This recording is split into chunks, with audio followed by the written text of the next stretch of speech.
Praise the lord. హల్లెలూయా. ప్రభునందు ప్రియ దేవుని పిల్లారా, నేటి వాక్య ధ్యానం కొరకు మిమ్మల్ని ప్రేమతో ఆహ్వానిస్తూ ఉన్నాను. నేటి వాక్య ధ్యానం కొరకు ప్రార్థన చేద్దాం. మమ్మల్ని మిక్కిలిగా ప్రేమించుచున్న మా ప్రియ తండ్రి, సర్వోన్నతుడా, పరిశుద్ధుడా, జీవము కలిగిన దేవ, మీకు వందనాలయ్యా. ఈరోజు మేము సజీవములుగా ఉన్నాము అంటే మీ ఉచితమైన కృప తండ్రి. ఏ మంచి లేని మా జీవితంలో మరొక నూతన ఉదయాన్ని అనుగ్రహించారు తండ్రి. ఈరోజు యోబు గ్రంథం 12వ అధ్యాయాన్ని ధ్యానం చెబుతూ ఉండగా మీరే మాకు బోధించి నేర్పించమని యేసయ్య నామమున అడుగుచున్నాము తండ్రి, ఆమేన్. ప్రభునందు ప్రియ దేవుని పిల్లారా, 11వ అధ్యాయంలో మరి నయమాతీయుడైన జోఫరు మాట్లాడినటువంటి మాటలకు యోబు గారు మరి ప్రత్యుత్తరం ఇచ్చడానికి మరి 12వ అధ్యాయంలో ప్రత్యుత్తరం ఇచ్చినట్లుగా మనం చూడగలం. ఈ 12వ అధ్యాయాన్ని వచనం వెంబడి వచనం ధ్యానం చేద్దాం. మొదటి వచనాన్ని చదువుకుందాం. అప్పుడు యోబు ఇలాగూ ప్రత్యుత్తరం ఇచ్చాను: నిజముగా లోకములో మీరే జనులు, మీతోనే జ్ఞానము గతించిపోవును. అయినను మీకు ఉన్నట్టు నాకును వివేచన శక్తి కలిగి ఉన్నది. నేను మీకంటే తక్కువ జ్ఞానము కలవాడను కాను. మీరు చెప్పిన వాటిని ఎరుగని వాడెవడు? దేవునికి మొరపెట్టి ప్రత్యుత్తరములు పొందినవాడనైన నేను నా స్నేహితునికి అపహాస్యాస్పదముగా ఉండవలసి వచ్చెను. నీతియు యథార్థతయు గలవాడు అపహాస్యాస్పదముగా ఉండవలసి వచ్చెను. దుర్దశ నొందిన వానిని తిరస్కరించుటకు క్షేమము గలవారు యుక్తమనుకుందురు. కాలు జారు వారి కొరకు తిరస్కారము కనిపెట్టుచున్నది. ప్రిదేన్ పిల్లారా, ఈ 5 వచనాల్లో యోబు గారి యొక్క మరి ఉద్దేశం ఏమిటో మనకి ఇక్కడ కనబడతా ఉంది. నిజముగా తన 3 స్నేహితులు మాట్లాడినది యోబు విన్నాడు. అతనికి అనిపించింది ఏమిటంటే, తన స్నేహితులు గొప్ప జ్ఞానవంతుల్లాగా మాట్లాడుతున్నారు, కానీ వాళ్ళు చెప్పినవన్నీ సామాన్యమైన మాటలే. ఆ మాటల్లో దైవికమైనటువంటి జ్ఞానము ఎంత మాత్రమునో లేదు. మరి యోబు కంటే తామేదో ఉన్నత స్థాయి వాళ్ళుగా తమ్మును తాము ఎంచుకొని సలహాలు ఇస్తున్నామని చెప్పి ఇవ్వబోయారు, కానీ అతనికి తెలియని విషయం అంటూ ఏది వారు చెప్పలేదు. ప్రిదేన్ పిల్లారా, మరి 3 స్నేహితులు మాట్లాడారు, కానీ వారి మాటలు కేవలము సామాన్యమైన మాటలే కానీ దైవిక సంబంధమైన మాటలు వారి నోటి వెంట రాలేదు అని యోబు అభిప్రాయపడతా ఉన్నాడు. అతని సమస్యకు మూలమేదో చెప్పలేకపోయారు 3 స్నేహితులు. అతని సమస్యకు, అతని దుర్దశకు కారణమేమిటో చెప్పలేకపోయారు. కానీ యోబేమో అసలు ఇంతటి దుర్దశకు నేను రావడానికి కారణమేమిటో తెలుసుకోవాలని మరి 11వ అధ్యాయంలో మరి 10వ అధ్యాయంలో కూడా యోబు అభిప్రాయపడ్డాడు. తాను మాట్లాడినటువంటి ప్రత్యుత్తరములలో ఆ విషయం మనకు కనబడుతుంది. అందుకని వ్యంగ్యంగా ఈ మాటలు అంటున్నారు. మనం కూడా ఇతరులకు సలహాలు ఇవ్వదలుచుకుంటే ఎలాంటి జవాబు వచ్చే రీతిలో మనం ఇవ్వకూడదు.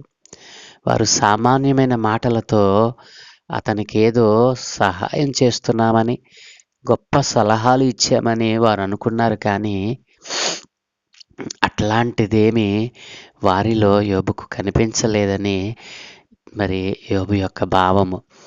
నిజముగా లోకములో మీరే జనులు, మీతోనే జ్ఞానము గతించిపోవును.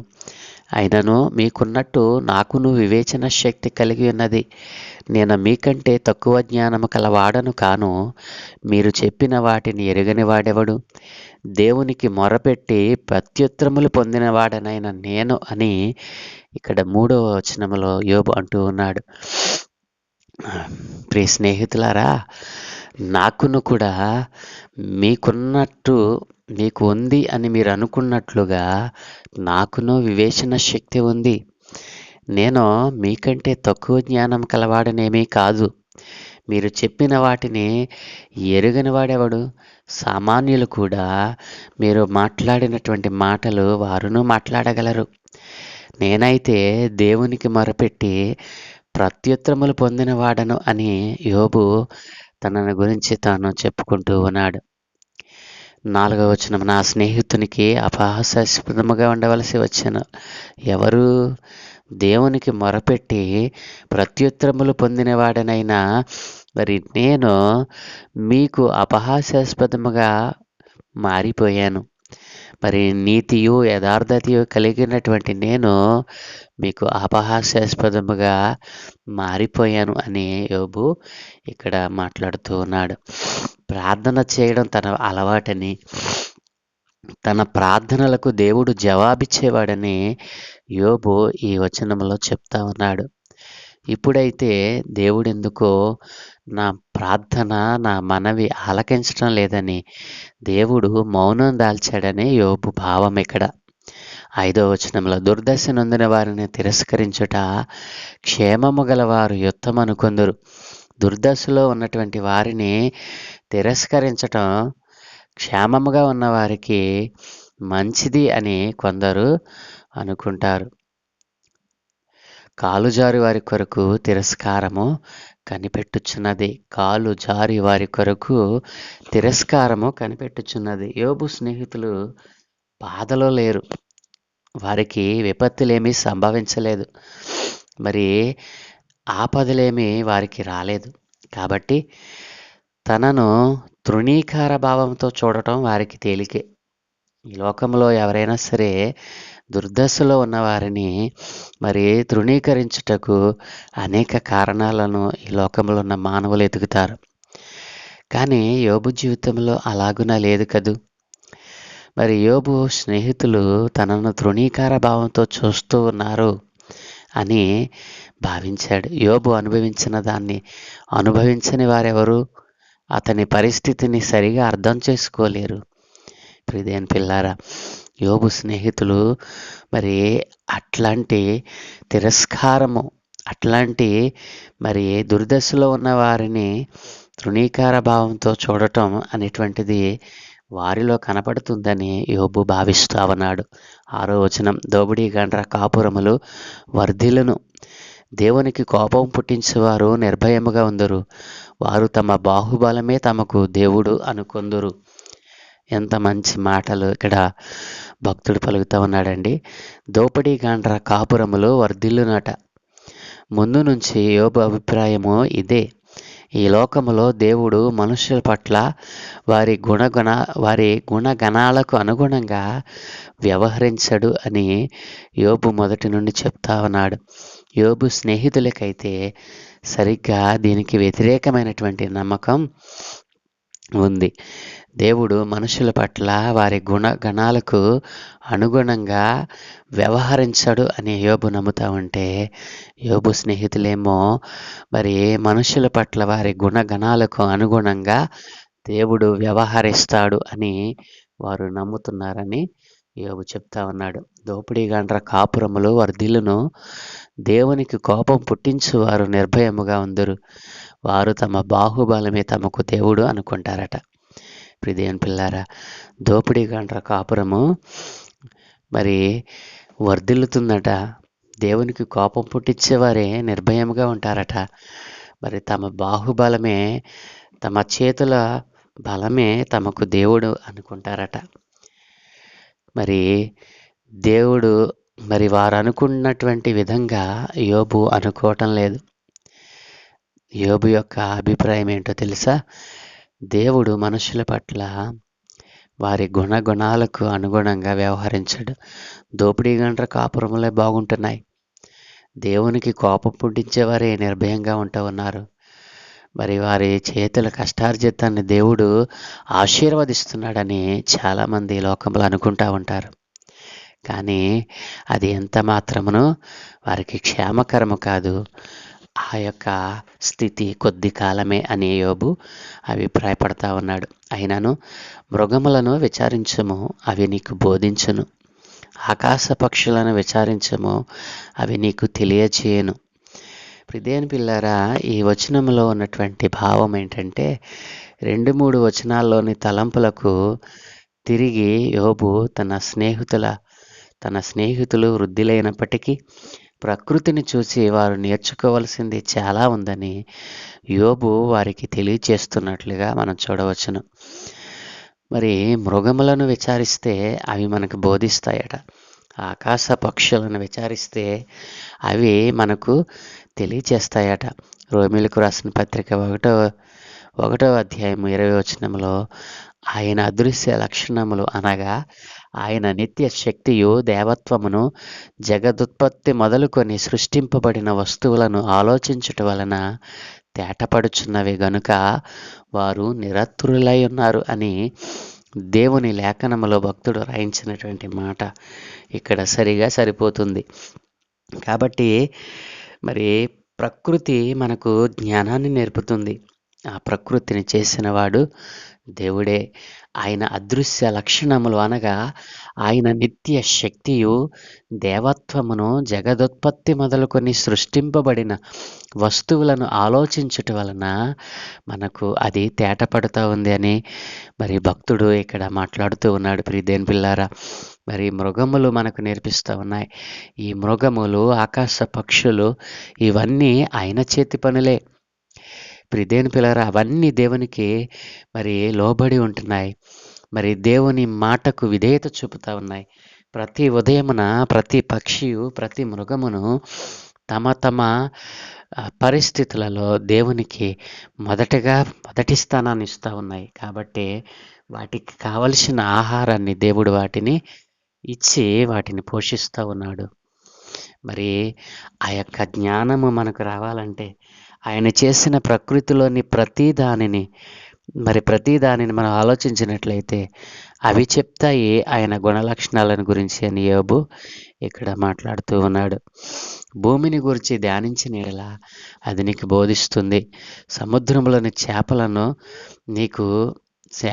నీకు దానిని వివరిస్తాయి అని యోబు మాట్లాడుతూ ఉన్నాడు. 9వ వచనం, వీటన్నిటిని బట్టి యోచించుకునే ఎడల యెహోవా హస్తము వీటిని కలుగు చేసినని తెలిసి కొనలేని వాడెవడు అని ప్రశ్న వేస్తూ ఉన్నాడు యోబు.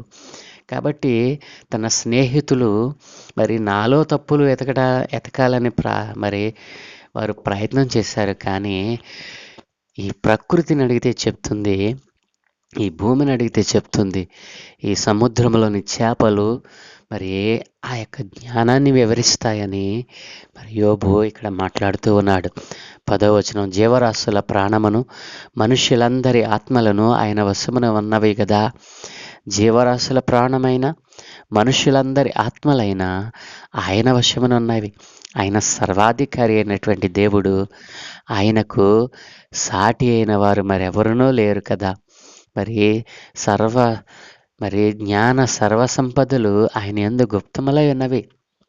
ఆయన మనుషుల ప్రాణమునైనా మరి జంతువుల ప్రాణమునైనా ఆయన వశమున ఉన్నవి కదా. అంగిలి ఆహారమును రుచి చూచినట్లు చెవి మాటలను పరీక్షింపవదా. ప్రియదేని పిల్లలారా, ఆహారం యొక్క రుచి తెలియచేసేదేమిటి? ఇక్కడ భక్తుడు సెలవిస్తూ ఉన్నాడు. ఆహారం యొక్క రుచిని తెలియచేసేదేమిటో తెలుసా? చాలామంది మనం అనుకుంటాం నాలుక మరి రుచిని తెలియచేస్తుంది అని. కానీ దేవుని యొక్క వాక్యం సెలవిస్తూ ఉంది, ఆహారం యొక్క రుచి ఎప్పుడు మనకు తెలుస్తుందో తెలుసా? అంగిలికి మనం తీసుకున్న ఆహారము లోపల ఉన్నటువంటి అంగిలికి తగిలినప్పుడే ఆ పదార్థం యొక్క రుచి మనకు మరి తెలుస్తుంది అని మరి ఇక్కడ దేవుని లేఖనం సెలవిస్తూ ఉంది. ప్రియదేని పిల్లరా, అంగిలి ఆహారమును రుచి చూచినట్లు చెవి మాటలను పరీక్షింపదా? తప్పకుండా పరీక్షిస్తుంది కదా. వృద్ధుల యొక్క జ్ఞానమున్నది, దీర్ఘాయువు వలన వివేచన కలుగుచున్నది అని మీరు చెప్పుదురు. వృద్ధుల యొద్ద జ్ఞానమున్నదని, దీర్ఘాయువు వలన వివేచన కలుగుచున్నదని మీరు చెప్పుదురు. జ్ఞాన శౌర్యములు ఆయన యొద్ద ఉన్నవి, ఆలోచనయు వివేచనయు ఆయనకు కలవు అని దేవుని యొక్క మరి సర్వశక్తిని వారికి తెలియచేస్తా ఉన్నాడు. అవునంటారా? వృద్ధుల యొద్ద జ్ఞానం ఉంటుందా? ఒక కుటుంబంలో మరి వృద్ధులైన వారు, మరి పెద్దవారైనటువంటి వారు, మరి వారి జీవితంలో వారు ఎదుర్కొన్నటువంటి అనేక సమస్యలు, అనేకమైనటువంటి మరి పరిస్థితులను వారు మరి బేరీజు వేసి వాటిని దాటుకుంటూ వృద్ధాప్యములకు వచ్చారు. సాధారణంగా ఒక ఇంటిలో మరి పెద్దలు అనేటువంటి వారు ఉండటం చాలా మంచిది. వారి యొద్ద మనకు కొద్దిపాటి జ్ఞానం లభిస్తుంది. కొద్దిపాటిదే కాదు, మంచి జ్ఞానము మనకు లభిస్తుంది. ఎందుకంటే మరి వారి తరువాత వచ్చినటువంటి మనం చేస్తున్నటువంటి పనులు అది అలా చేస్తే మంచిది కాదు, ఇలా నడవాలి, ఇలా ఆలోచన చేయాలి, ఇలా ధ్యానించాలని వారు చెప్తా ఉంటే వారి జ్ఞానం మనకు కొద్దివరకు మనకు ఉపయోగపడుతుందా? ఉపయోగపడదంటారా? వృద్ధుల యొద్ద జ్ఞానం ఉన్నది. మరి ఒక ఇంటిలో పెద్దవారు ఉండటం ఆ ఇంటికి ఆశీర్వాదకరం. ఆ ఇల్లు మరి చక్కగా నడపబడుతుంది. కాబట్టి మరి దీర్ఘాయువు వలన వివేచన కలుగుచున్నది. దీర్ఘాయువు వలన వివేచన కలుగుతుందో లేదో మనకు తెలియదు, కానీ మరి దేవుని యొక్క జ్ఞాన శౌర్యములు, మరి ఆలోచన, వివేచన సమస్తము కూడా మరి దేవుని యొద్ద ఉన్నవి అని భక్తుడు మాట్లాడుతూ ఉన్నాడు. ఇక్కడ యోబు దేవుని జ్ఞానం, బల ప్రభావాల గురించి తన స్నేహితులకు తెలిసినంత తనకు కూడా తెలుసునని ఇక్కడ వారికి మరి చూపిస్తా ఉన్నాడు దేవుని యొక్క బలమును గురించి. 14వ వచనం ఆలోచించము. ఆయన పడగొట్టగా ఎవరునూ మరల కట్టజాలరు. ఆయన మనుష్యుని చెరలో మూసివేయగా తెరచుట ఎవరికి సాధ్యము కాదు. ప్రియదేవుని పిల్లరా, మరి ఆయన పడగొడితే ఎవరు మరి దానిని కట్టగలరు? ఆయనే చెరలో వేస్తే మరి ఈ తెరచటానికి ఎవరు మరి ప్రయత్నం చేయగలరు? ప్రియదేవుని పిల్లరా, అంటే దీని అర్థం ఏమిటంటే ఆయన సమస్తమును మరి తన స్వాధీనమందు ఉంచుకున్నటువంటి వాడు, సర్వాధికారి అయినటువంటి దేవుడు. మరి ప్రకటన గ్రంథం 3వ అధ్యాయం 7వ వచనంలో ఫిలదెల్ఫియాలో ఉన్న సంఘపు దూతకు ఇలాగు వ్రాయము, దావీదు తాళపు చెవి కలిగి ఎవడును వేయలేకుండా తీయువాడును ఎవడు తీయలేకుండా వేయువాడునైనా సత్య స్వరూపియగు పరిశుద్ధుడు చెప్పు సంగతులు ఇవే అని మరి భక్తుడు అక్కడ మరి వ్రాయించాడు. ప్రియదేవుని పిల్లారా, లేఖనములో చెప్పబడినట్లుగా ఆయన పడగొట్టగా ఎవరునో కట్టచాలరు. ఆ శక్తి మరి ఎవరికి ఈ భూలోకంలో ఏ మానవుడికి కానీ దేవుళ్ళు అనబడిన వారికి కానీ లేదు అని దేవుని లేఖనం సెలవిస్తూ ఉంది. ఆలోచించుము. ఆయన జలములను బిగపట్టక అవి ఆరిపోవును, వాటిని ప్రవహింపనీయగా అవి భూమిని ముంచివేయను. ప్రియదేవుని పిల్లారా, జలములు మరి ఎండిపోవాలన్నా, నదులు ఎండిపోవాలన్నా, సముద్రము ఇంకిపోవాలన్నా ఆయన చేతిలో ఉంది. వాటిని ప్రవహించండి అని చెప్పగలిగినటువంటి ఆజ్ఞ. మరి సముద్రము ఎవరి ఆజ్ఞను పాటిస్తూ ఉంది? సర్వశక్తి కలిగిన దేవుని ఆజ్ఞను పాటిస్తూ ఉంది. నువ్వు ఆరిపో అంటే ఆరిపోతాయి, ప్రవహించు అంటే అవి భూమిని ముంచివేస్తాయి. ప్రియదేవుని పిల్లారా, మరి 3 వంతుల నీరు 1 వంతు మాత్రమే భూమి. ఒకవేళ నీవు దేవునికి విధేయత చూపకుండా ఇంకనూ అవిధేయతలో నీవు ఉంటే దేవుని యొక్క బల శౌర్యము ఎంత గొప్పదో ఈ వచనములో మనకు తెలుస్తూ ఉంది. కాబట్టి ప్రియదేవుని పిల్లలారా, ఆలోచించండి. మరి యేసు ప్రభుల వారు, దేవుడు, సర్వశక్తి కలిగినటువంటి దేవుడు మనలను ఎంతగా కాపాడుచున్నాడో మనం ఈ లేఖనము ద్వారా మనము పరిశీలన చేయవచ్చును. మరి సమస్తము, ఈ సృష్టిలో ఉన్న సమస్తం ఆయనకు లోబడుచున్నది, కానీ ఆయన రూపంలో చేసుకున్న మనుషులు మాత్రము ఆయనను మరి అంగీకరించటం లేదు, ఆయన యందు భయభక్తులు నిలపడం లేదు. మరి ఆయన బలమును, ఆయన జ్ఞానమును, ఆయనకు స్వభావ లక్షణములు, మరి బలమును జ్ఞానమును ఆయనకు స్వభావ లక్షణములు, మోసపడువారును మోసపుచ్చువారును ఆయన వశమున ఉన్నారు. ఇద్దరు కూడా ఆయన వశమునే ఉన్నారు. ఆలోచించండి మనుష్యులారా అని, స్నేహితులారా ఆలోచించండి అని స్నేహితులతో చెప్తా ఉన్నాడు. ఇటు మానవుల యొక్క స్వభావాన్ని గురించి కూడా మానవులను హెచ్చరిస్తూ ఉన్నాడు యోబు. దేని పిల్లరా, బలమును జ్ఞానమును ఆయనకు స్వభావ లక్షణాలు. బలము జ్ఞానము ఆయన స్వభావ లక్షణం. వాటిని పొందుకోవాలంటే నీవు వాక్యమును చదవాలి, దేవుని యందు విశ్వాసం ఉంచాలి. మోసపడేవారును మోసపుచ్చువారును కూడా ఆయన వశమునే ఉన్నారు. మోసపడేవారును మోసపుచ్చువారును ఆయన స్వాధీనంలోనే ఉన్నారు. కాబట్టి ఈ లోకములో నన్ను మోసం చేశారని నువ్వు అనుకుంటావు. ఆ మోసం చేయడానికి కారణము నీవే అని తలంచు. మోసపోవటానికి కారణము నీవే. మోసపుచ్చువారు అనేక మంది లోకంలో ఉన్నారు. మరి నీవు దేవుని యందు భయభక్తులు కలిగి ఆయన యందు నిలిచి ఉండకపోవడం కారణమే కదా. ఆయన జ్ఞానాన్ని, ఆయన బలమును నీవు స్వీకరించకపోవడమే కదా. ఆయన బల సంపూర్ణుడని, ఆయన జ్ఞానమునకు ఆధారుడని నీవు కనిపెట్టకపోవడం వల్లనే కదా నీవు మోసపుచ్చువారి చేతిలో మోసపోయావు. కాబట్టి ఇద్దరును ఆయన వశమునే ఉన్నారని గుర్తించు. ఆలోచనకర్తలను వస్త్రహీనులుగా చేసి ఆయన వారిని తోడుకొని పోవును. న్యాయాధిపతులను అవివేకులనుగా కనపరచును. ఈ లోకములో ఆలోచనకర్తలు అనేక మంది ఉండవచ్చు. వారిని వస్త్రహీనులుగా చేసేటువంటి అధికారము దేవునికి ఉంది. మరి న్యాయాధిపతులు అని చెప్పబడుతున్నటువంటి వారిని అవివేకులుగా మార్చగలిగిన శక్తి కూడా ఆ సర్వాధికారి అయిన దేవునికి ఉందని యోబు భక్తుడు మాట్లాడుతూ ఉన్నాడు. రాజుల అధికారమును ఆయన కొట్టివేయను, వారి నడుములకు గొలుసులు కట్టును అని మరి మాట్లాడుతూ ఉన్నాడు. రాజుల అధికారము కూడా ఆయన తీసివేయటానికి అధికారం కలిగినటువంటి వాడు. ఈ లోకంలో ఉన్నటువంటి అధికారం అంతా కూడా ఆయన ఇచ్చినదే. వారి నడుములకు వారిని ఏ రీతికి అయితే అధికారంతో నింపాడో అదే అధికారమును తీసివేసి వారి నడాలకు గొలుసులు కడతాడట. అంత గొప్ప దేవుడు, మరి సర్వాధికారి అయిన దేవుడు, బలశౌర్యములు కలిగినటువంటి దేవుడు మరి ఆకాశమందు మనకున్నాడు. మరి 19వ వచనం, యాజకులను వస్త్రహీనులుగా చేసి వారిని తోడుకొని పోవును, స్థిరముగా నాటుకొనిన వారిని ఆయన పడగొట్టును. నేను స్థిరముగా ఉన్నాను, నేను తొట్టిల్లకుండా ఉన్నాను అనుకుంటున్న వారు ఈ లోకంలో ఉన్నారు.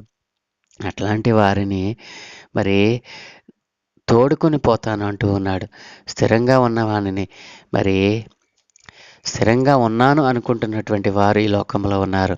మరి లోకా 1:52లో సింహాసనముల నుండి బలవంతులను ప్రడదోసి దీనులను ఎక్కిస్తాను అని మరి యేసు ప్రభు మాట్లాడినటువంటి మాటను ఇక్కడ మనం జ్ఞాపకం చేసుకోవచ్చు. ప్రిదేన్ పిల్లారా, 20వ వచనం, వాక్చాతుర్యము గల వారి పలుకును ఆయన నిరర్ధకము చేయను, పెద్దలను బుద్ధి లేని వారిగా చేయను. ఈ రోజున వాక్చాతుర్యము నాకుందని మరి వ్యర్థమైన పలుకులు పలుకుతూ ఉన్నారు. తమను తాము హెచ్చించుకుంటూ ఉన్నారు. తమ జీవితాన్ని నిరర్ధకం చేసుకుంటూ ఉన్నారు. వారి వాక్చాతుర్యము దేవుని న్యాయమును, దేవుని నీతిని నెరవేర్చలేదు. యోబు భక్తుని యొక్క ఆలోచనలో, ఆయన యొక్క భావంలో ఏమిటంటే వాక్చాతుర్యం ఉందని ఈ రోజున అనేక మంది మరి చిలక పలుకులు పలుకుతూ ఉన్నారు, మృదువైన మాటలు పలుకుతూ ఉన్నారు. కానీ వారి జ్ఞానాన్ని, వారి వాక్చాతుర్యాన్ని దేవుడు నిరర్ధకం చేస్తాడని యోబు భక్తుడు చెప్తా ఉన్నాడు. పెద్దలను, మేము పెద్దవారిమి, మేము న్యాయాధిపతులము, మేము న్యాయం తీరుస్తాము, మేము పెద్దలము అనుకుంటున్న వారిని బుద్ధి లేని వారిగా చేయటానికి కూడా ఆయన వెనుకాడడు అని మరి యోబు భక్తుడు మాట్లాడుతూ ఉన్నాడు. 21వ వచనం, అధిపతులను ఆయన తిరస్కారము చేయను, బలాఢ్యుల నడికట్టను విప్పును, చీకటిలోని రహస్యములను ఆయన బయలుపరచుచు మరణాంధకారమును వెలుగులోనికి రప్పించును. ప్రిదేని పిల్లారా, ఎంత చక్కటి మాటలు యోబు భక్తుడు మాట్లాడుతూ ఉన్నాడో. మరి చీకటిలోని రహస్యములను ఆయన బయలుపరుస్తాడట, మరణాంధకారమును వెలుగులోనికి రప్పించును. మరణాంధకారం అనేటువంటిది ఎంతో భయంకరమైనటువంటి ప్రదేశము. మరణాంధకారము అప్పుడప్పుడు మనుషులను కప్పుకుంటూ ఉంది. ఆ మరణాంధకారములో నుండి వెలుగులోనికి రప్పించటానికి ఆయన ఇష్టపడతా ఉన్నాడు. చీకటిలో రహస్యములను ఆయన బట్టబయలు చేయబోతా ఉన్నాడు. మరి జనములను విస్తరింపచేయను, నిర్మూలము చేయను, సరిహద్దులను విశాలపరచును, జనములను కొనిపోవును. ఇవన్నీ కూడా చేయగలిగినటువంటి వాడు సర్వాధికారి అయిన దేవుడు.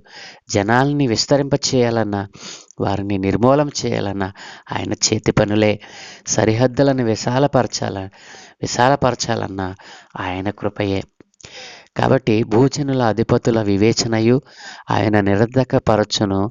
త్రోవలేని మహారణ్యములో వారిని తిరుగులాడ చేయను. భూజనుల అధిపతుల వివేచన ఆయన నిరర్ధకం చేస్తానంటూ ఉన్నాడు. ఎందుకంటే వారికి అధికారం ఇచ్చినటువంటి దేవుడు మరి ఆయనే కదూ. కాబట్టి వారు వెలుగు లేక చీకటిలో తడబడుచుందరు. మత్తుగొనిన వాడు తూలునట్లు ఆయన వారిని తొల చేస్తాడు.